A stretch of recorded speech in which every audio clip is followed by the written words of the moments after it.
right. Hey, guys. Thanks for joining in today, the Best Practice Show podcast. I have two of my awesome coaches, Jenni Poulos and Heather Crockett, on today. We're going to be talking about this little subject called core values. So I think it's kind of an important thing. No, I know it's a hugely important thing.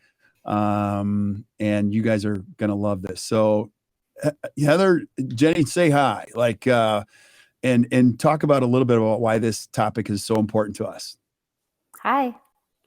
Hey, guys. Jenni, you go first. What do you think? Core values are huge. Once we leaned into and learned the importance of core values, there was no turning back. Yeah. They are the guidepost by which we measure and make all decisions. They help us lean into what's really important. And when something is ruffling our feathers, when something doesn't feel right, we can always tie it back to those things going against our core values. You just can't underestimate their importance. And I love that we hold them so high. We live and breathe them, and we talk to our clients about doing the same. And it's one of my very favorite things. Yeah. Now, Heather, you're relatively new to the ActDental team, newer than, the rest of us. Tell us, core values coming into this whole thing. How important are they, just being a relatively, I wouldn't say newest, but you're like the newer faces around here. One of the newer faces. Absolutely. And I actually remember my interview with you, Kirk, to take this position at ActDental, and asking you what your core values were. And I remember your face lit up and you got so excited. Oh, she's asking about core values. That's amazing. And I ask about core values because it's something that's important to me as well. But I didn't go through my own journey of discovering my own core values until Jenni actually encouraged me to do so. So I did that just so that I would know exactly the process that we have our clients go through. So we have them as ActDental, and then we have our own personal, Jenni and I do. And I have learned just how much they mean. And Jenni's absolutely right. When there's something going on in my life that's just not quite making a ton of sense, it's because they're brushing up against one of my personal core values. Mm-hmm. So they're a huge deal. Yeah, it's funny you say that too. Now, if you're listening or you're watching, like core values, here's the thing. You've heard about this forever. You're like, oh, core values. And I'm no different than you. Oh, core values, that's really important. And so a little bit of our journey, if you're listening, just the one thing I'd want you to understand is they're the non-negotiable behaviors that people experience at work, or really deep-rooted beliefs that they are just the guideposts for all of your actions. And Heather, what you said is absolutely true. And Jenni, you have them in your own practice that you work in, is like, whenever something doesn't feel good, it all goes back to core values. And so on this journey, when we had a coach come in, his name was Martin. A lot of people didn't like him on our team. I loved him because he was all about getting things done. One of the first things he said when he came in our office is like, I'm going to help you guys. And I think we were the smallest company that he had ever worked with or was working with at the time. And he's like, all right, we don't do anything until you tell me what your core values are. And I'm like, oh, I love this. I love it. And I'm like, I was explaining the core values. He's like, where are they? And I'm like, well, they're not anywhere. They're in my heart. They're in my head, like karate here. And he's like, shut up, And so he said, I want them written down everywhere. I want them everything. I want you talking about them every single day, because they're the fulcrum for how we're going to make decisions going through in the future. And it was a pivotal conversation for me because he was right. So immediately, the first thing that we had, if you remember, Jenni, AB got the Swell bottles that had our first generation of our core values logos on them. And then he started making us talk about them every single day. Now, what's really cool is we as a team sit in our morning huddles and go, what's our core value today? And this morning's huddle was, a stressful one because we're talking about all these new things that we're doing in marketing. And it's like, okay, always be growing, which is one of our core values. And it just screams that they're alive. So this episode is crazy important because this is like the most important thing you'll ever do. We talk about vision. We talk about mission. And you both have coached a lot of practices across the country. we've all seen visions where people have them like they're 9 pages long. They describe a flower that's growing and a feeling and a soft music. And while those are things that are great to read, it's hard for me to get my brain around like a huge written vision like that. Don't get me wrong, it's very important. But when you tell me your core values and we practice them, exercise them, hire, fire, reward through them, I'm locked in. Wouldn't you guys agree? Oh, absolutely. It's true. And visions can be like from these very verbose, sort of esoteric, like this is my beautiful life that I'd like to a plan of action and a roadmap. And how you utilize that can vary. It's super important. Core values are they're simple, right? They're simple and to the point. And we say, this is how they show up and this is what they mean. And, we talk about them being a guidepost, and we use them all the time. I mean, I oftentimes think about them almost as being like a third person in the room. Yeah. So Now explain that when you say third person in the room, what does that mean? Yeah, absolutely. So when I'm have to make a hard decision, or maybe even it's not a difficult decision, but I'm just a little bit uncertain about the choice that I should make. I'm really going to pause and say, how would my core values respond to this? It's really great in accountability conversations or difficult conversations with team members. And this is why it shows up in hiring and firing. This brings me sort of back thinking to March 16th. We all know that day. And in my practice, things were sort of changing, and we were wondering if we should close. Should we close the practice? We didn't know what to do. I was sitting with the docs in my practice. The leadership team was all sitting in this room, and we were kind of going, gosh, like, I'm not sure. Do we close? Do we stay open? And we said, guys, like, wait a minute. What do our core values tell us? And immediately we're like, well, we close. It's the right thing to do. Yeah. So the mandate came down the next day. And we were 100% confident in what we had done and the decision that we made, because we were like, this is how our core values would make this decision. So we never turned back. And we felt really good with all of the choices that we made along the way, because we vetted them against those things that we knew were core to us and were so important. And they give you confidence in your decisions. And when you have confidence in your decisions, you can move forward. And that's something that's really hard oftentimes, is moving forward. But when I can have confidence in those decisions, man, I can be all in. Yeah, I love what you're saying too, because there are so many times that you don't know what to do. And when you can go back to the deep-rooted beliefs. Now, there's a couple pieces to this. Number one, you got to know what they are.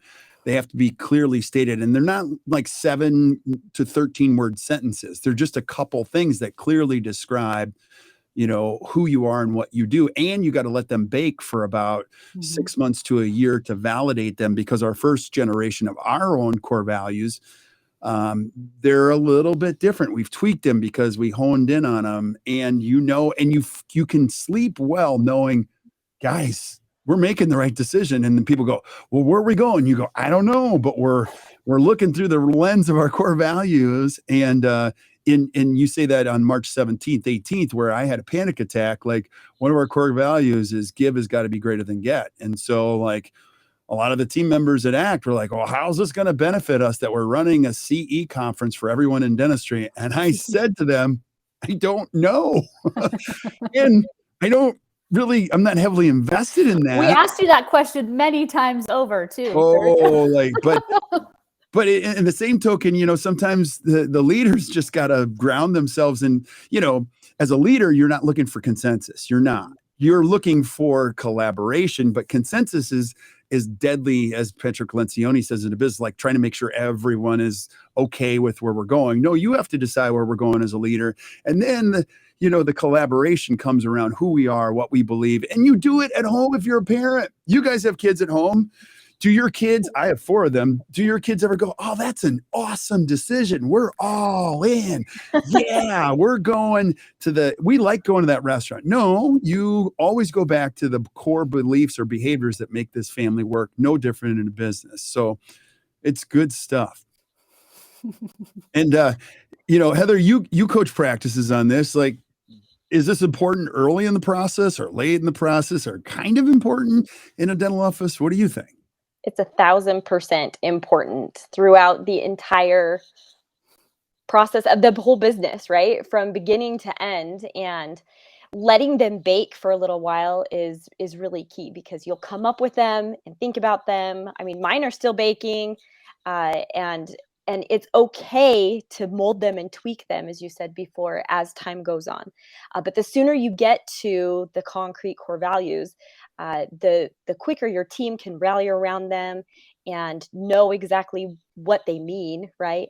And I think it's important to make sure there's a couple of bullet points that the team is very clear about what it is exactly this core value means.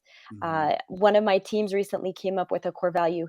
The title of the core value is just zest, which I love. I totally love this core value, the word that they are using. You just know what it means, right? The passion for what they're doing. So finding a way to have your core value title really show what it means is amazing. And if it needs a little bit of tweaking over time, then that's okay too. Yeah. Now, this is like not a small issue, because you might be thinking, well, I get it. But, companies like Chick-fil-A, 61,000 employees today, will all be motioning, moving, making decisions based on your core values. And, they got to be written everywhere. I want to ask you guys, because you guys coach so many practices. Let's talk about both ends of the spectrum. Let's say I'm a dentist listening right now and I go, oh yeah, it's really important, but we don't have them as a logo or anything. We just talk about them occasionally at a meeting every once in a while. Or what are the circumstances of having them really well detailed, in which you're using them for hiring, firing, decision-making? And what are the circumstances when you're like, okay, I kind of know what they are. They're a bunch of feelings, and we get these people coalesced around these feelings. I think you kind of said it right there, in that it's just these feelings.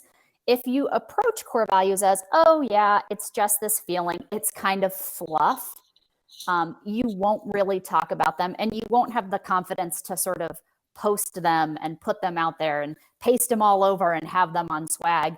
And then they won't be a part of your decision making. They won't be a part of your culture, because you're not really all in on them. Core values are not just a feeling, right? They are words that are emblazoned in our hearts. And when we emblazon them on our walls and we talk about them all the time, they also become a part of everything that we do and every decision that we make. And again, it just comes back to that. I can sleep well at night, and the trajectory that my business takes will be one that I am comfortable with, because it is in alignment with my values. Yeah. And the team is going to help support that when you put it out there. This is like TMI. I tattooed my core values on my body this year, my personal core values. What? I did. And I let them bake I'm learning for a stuff long all time. the time. I did not need to know that, but you're not going to see them on this podcast. No, I was joking. Coaches have, though. Oh my gosh. I know. I did. Mine are gratitude and grace, and I let them bake for a long time. And earlier this year, I was like, okay, I am all in on these, and I got a tattoo. So my kids actually talk about it and know what it is. Those are mommy's values. And my daughter actually told one of her little friends about it, that we are going to be grateful because it's mommy's value that she has on her body. Oh my gosh. See, our podcast is supposed to be informational and learning, and you guys are learning just like I am. But, and Jenni, you bring up a great point. I used to joke that if I don't have a tattoo, but if I ever got a tattoo, it'd probably be our company core values, and then obviously maybe do the personal core values around them. But, a big reason why, so I'm going to give you another why, if you're a dentist and you're building a team, and this will be for a separate podcast, one of the things that you're looking to create is a great team. Now, there's no science that's brilliant around this. You just have to have the right people in the right seats, and the right people are people that share your core values. Now, because you can have somebody who's really brilliant at something. She might be an amazing hygienist and she sells dentistry all day and makes your job super easy, but she rode a broom to work and she's evil to work with, and she can't stand everyone in your office, and she thinks the office should be named after her, and that's, and you don't know why you feel so miserable. Well, that's why you feel so miserable, my friends, is that you have somebody who's really good at what they do. They're in the right seat. They're not the right person, because no matter how much you try to rehabilitate this person, you're never going to rehabilitate them, because they have an built-in fabric that is not matching yours. And I'll just put one more layer on this, because I like to talk about this a lot. When your core values do not match up with another human being relatively, it never, ever, ever, ever, ever, can I say ever enough, works. You lean into ever one more time. You can say, well, we're going to try, we don't really value the same thing, but we're going to work together as partners, like that explodes at some point. No different than two people getting married going, he values something and I do, she doesn't, we're going to work on this. We're going to go through a lot of counseling and hopefully our values will come together. No, one person will have to compromise who they are in order to make the other one work. And that's not even really healthy. That's a whole nother podcast right there. But the thing is that core values, once you put them out, you state them, you have a logo, you use them, you exercise them. It's crazy. People come into your life and go, wow, this is a really cool thing. It synthesizes your actions. It makes it fun to talk about it. It makes it just so much easier to do what you do. And if you're on the other side of it, where let's say you're listening and you have a team member who's sucking the life out of you, and you're like, Kirk, it's really easy for you to say that, but I got two people who are sucking the life. It's so easy just to hold up the logo that you got on the Swell bottle and go, hey, come on in here. I enjoy having you here for the most part. But you see this logo that's our core values? Like, these are non-negotiable. And I get it that you're working hard, but you can't treat somebody else that way. Now, I get it if you don't want to live by this, but that means you can't work here. It makes it a super easy conversation, because without that, you and I are just talking about how we feel. And that's a potentially dangerous conversation, don't you think? Yeah. I hope everyone that's listening to gets the chance, like once you put them out there as a doctor or a leader, to have them become so real and so alive in your practice that you have a team member call you out on them. That's wait, that happens? It does, and it should, and I would hope that it does. Yeah. But you better be ready for that. You better be prepared for that. Like, that's what we talk about, letting them bake it. Because once you put them out there, you better be ready to live by them. Yeah. Well, and go ahead, Heather. Yeah. We say, as goes the leader, so goes the team, right? And you now have to explain lead, that. Go back to that. You have to lead by your actions, not by your words, right? Nobody likes a hypocrite. So right. you have to live, eat, and breathe your core values, or your team members should call you out on that and say, is this really a core value? Because I'm not seeing it being lived. Totally. Yeah. And it's so true. And you're opening up a whole nother box, which could be another path. This is why I love these conversations. The leadership team, once you get a leadership team that's aligned, and mostly they're going to be aligned around core values, because you're going to bring different talents to that. And so goes the rest of the team. It's so funny how these conversations can be, we could probably do a marriage course. No, not a good idea. But like it all starts at the top when everything is aligned. You'll see it with the kids, you'll see it with everybody else. And those are what our healthy organizations are made of. There are dentists that we see, and we see it all the time, not clients that we work with, because this is a core fundamental piece, but there are dental practices out there that you can see they don't spend a lot of time on the things that are important. So they spend it on like scaling and putting it together with another practice, and how do we make more money, and how do we, and you can see that there's challenges that happen with that. You guys see it all the time. What happens when we don't get the core values a little bit more in place? I'm kind of asking this question a second time, just because it's so important to talk about, because we've been there when we don't have the core values written. What are some other things that we see that are circumstances from that? Well, you see contention on teams, right? I mean, that's when they don't know how they're expected to behave. And we're not hiring and building up team members that know and are in alignment with our core values. We have struggles on teams. We have a lot more conflict. And one of the things that I think you really see is an inability to quickly move through conflict. Right. Because conflict is a good thing, right? Radical candor, pushing the envelope, having hard conversations, it's really important for teams.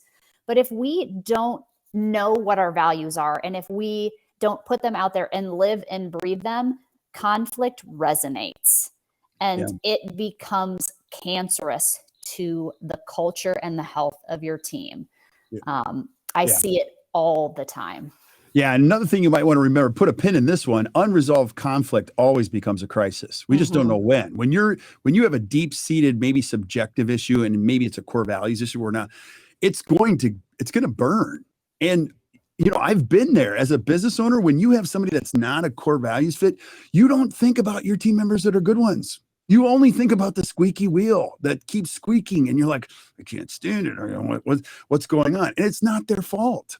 It's just that we're not completely aligned about where we're headed, what we believe, and all of that stuff. Now, one piece of this core values thing is documenting and then putting them in place and time. How do we use them? So I get it. You guys, I get it. If I'm listening, I totally understand.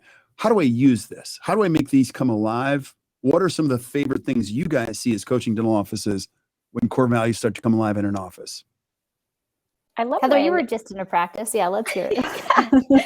I really loved, I was just with a client yesterday, and one of their team members came up with this great idea to every morning huddle, have one of the team members shout out a core value that one of the other team members had embodied the day before. Love it.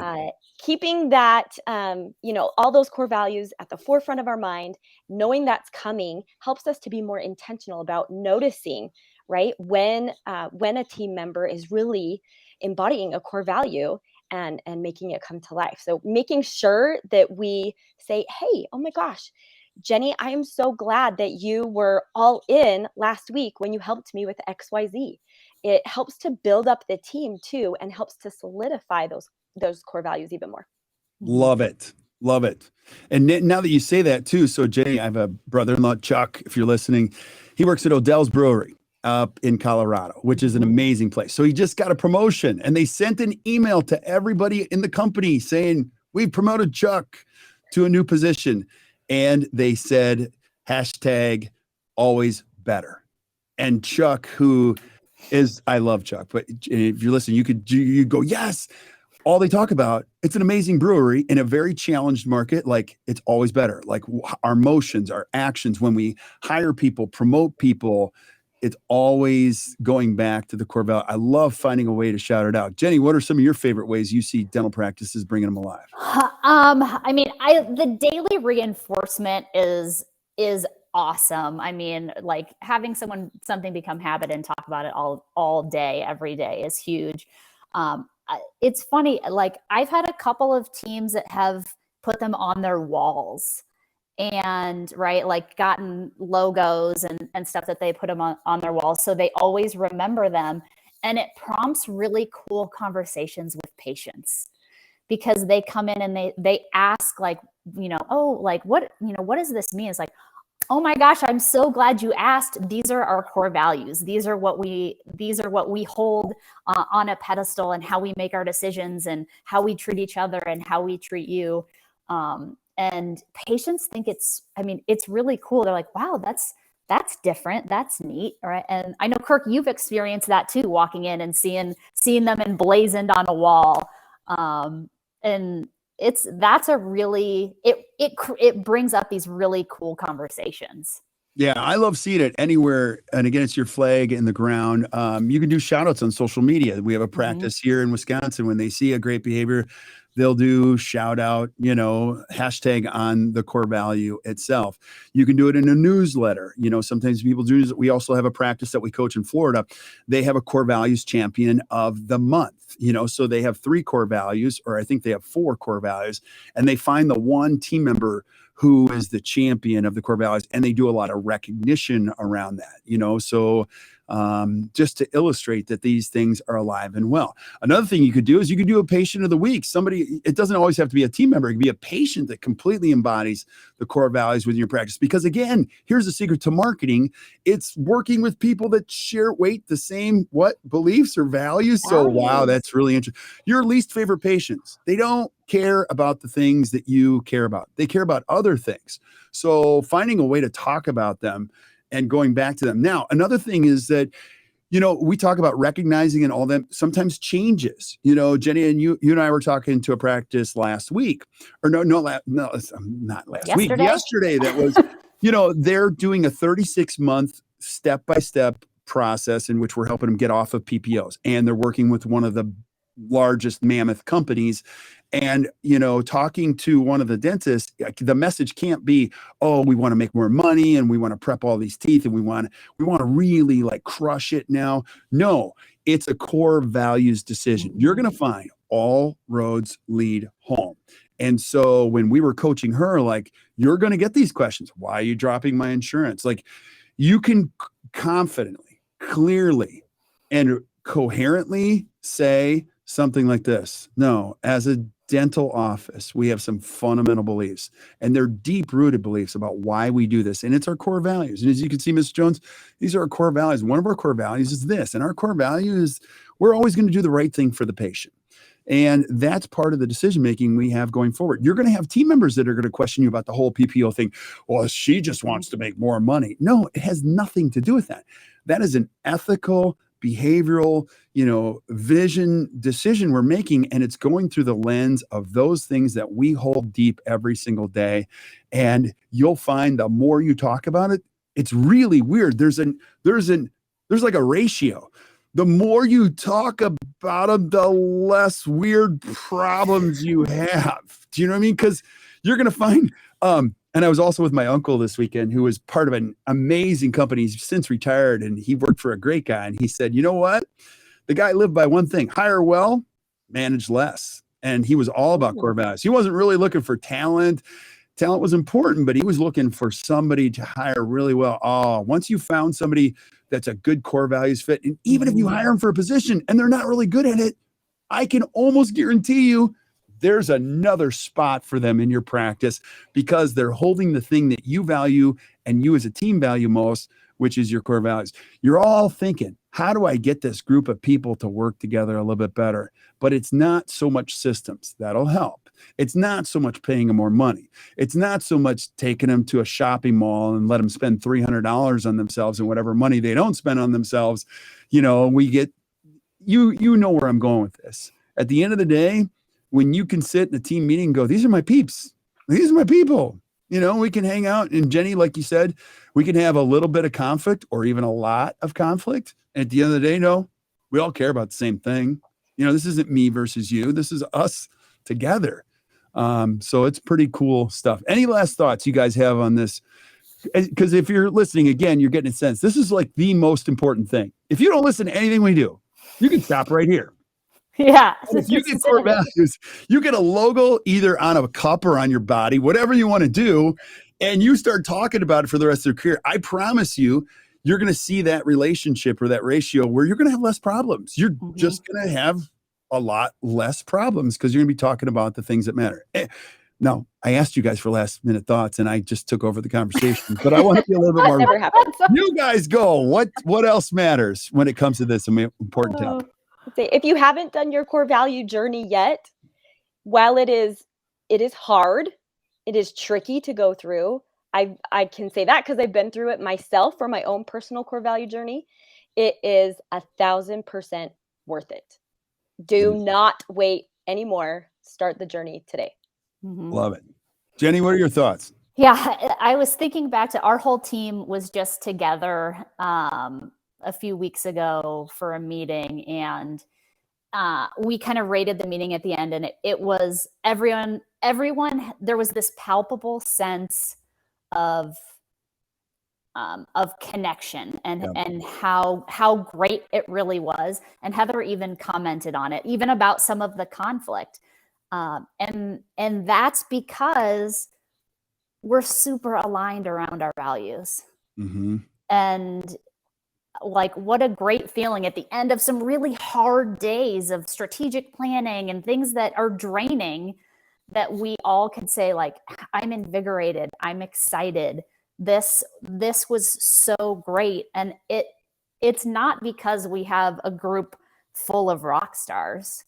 It's because we have a group of people that believe the same thing. Yeah, absolutely. I totally agree. And when you get the core values right, you will attract rock stars, because people that are good at what they do. If you're looking for an amazing chairside hygienist, or a great front desk team member, or a great, hygienist, or a great team member, or a great coach, they're going to, for the most part, be searching for you too, because they know they're good at what they do and they can pick where they work. And, if you're looking for good examples, I would want to say we always have the best examples. You can go to actdental.com/core-values. You'll see our 6 core values. And we just try to have a little fun with them and illustrate them, but they matter to us. And what I'm going to encourage you to do is figure out a way for you to make them matter in your office, because I'll say it again, it's the most important thing you'll ever do in a business, is put your flag in the ground and say, this is who we are. This is how we behave, and this is what we believe. And then all the strategy works with it as you grow. So thank you guys for being on. Thanks, Jenny. Thanks, Heather. Thank you. I'm going to encourage you guys, if you're a dentist listening and you're just trying to figure out how to run a practice and you're struggling, don't struggle alone. Hey, it's hard enough owning your own practice. Like, it's hard enough, being lonely as a leader. We're just geeks about this. This is the stuff we talk about all day long. So check it out at actdental.com. We are a practice coaching company. We'll get you out of the mud and get you moving in the right direction, so you can drive to work every day and go, I love this. So thank you guys for listening, and we'll see you on the next episode. Thanks, guys. Thanks, guys. Thank you.